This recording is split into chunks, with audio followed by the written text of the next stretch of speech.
Hi everyone, I'm Frank Daniels, and you're watching Football DataLab. We work with a database of over 30,000 active professional players across more than 80 performance metrics. Today, we're looking at aerial duel win rate for center backs. The sample keeps players with more than 7 matches and at least 20 recorded aerial wins. England leads at 62.3%, with France next. Country rankings give us the broad pattern, but they do not tell us whether one competition drives it. For this episode, we take England and move one level deeper into its leagues. Inside England, the same metric separates the competitions. League One leads at 63.7%, while Championship sits at 61.9%. This is not a national team comparison. These are players in the country's club leagues. We take Championship because its sample is large enough for a clean club-level view. The question now changes from where the number is high to which clubs actually shape it. So we keep the country fixed, keep the league fixed, and move to the teams. The context is now Championship and only center backs. Watford leads at 95.5%, followed by Sheffield United and Stoke City. Club averages can move with role design, minutes, and the type of actions a coach asks for. They are not a complete ranking of team quality. They show where this specific metric is concentrated. Next, we keep the same league and test whether the pattern survives when nearby roles enter the comparison. Now, the positional layer.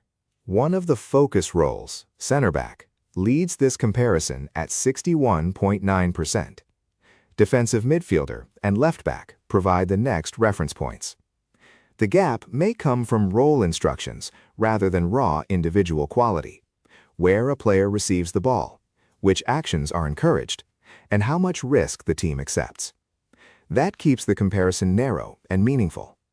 We now return to center backs and identify the individual players behind the league-level result. This is not a global player ranking.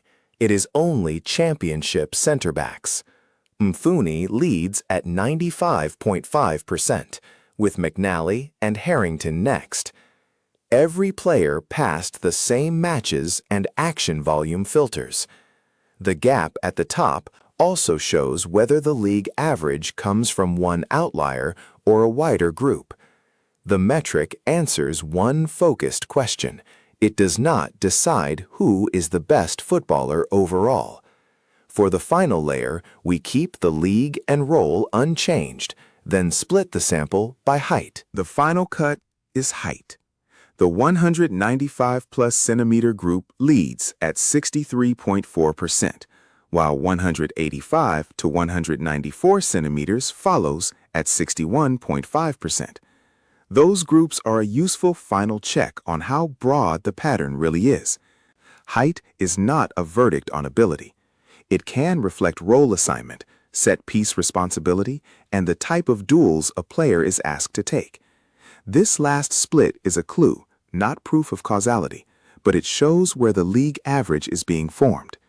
If this kind of analysis interests you, subscribe, and we'll be back in a few days with a different metric, position, and league from the same dataset.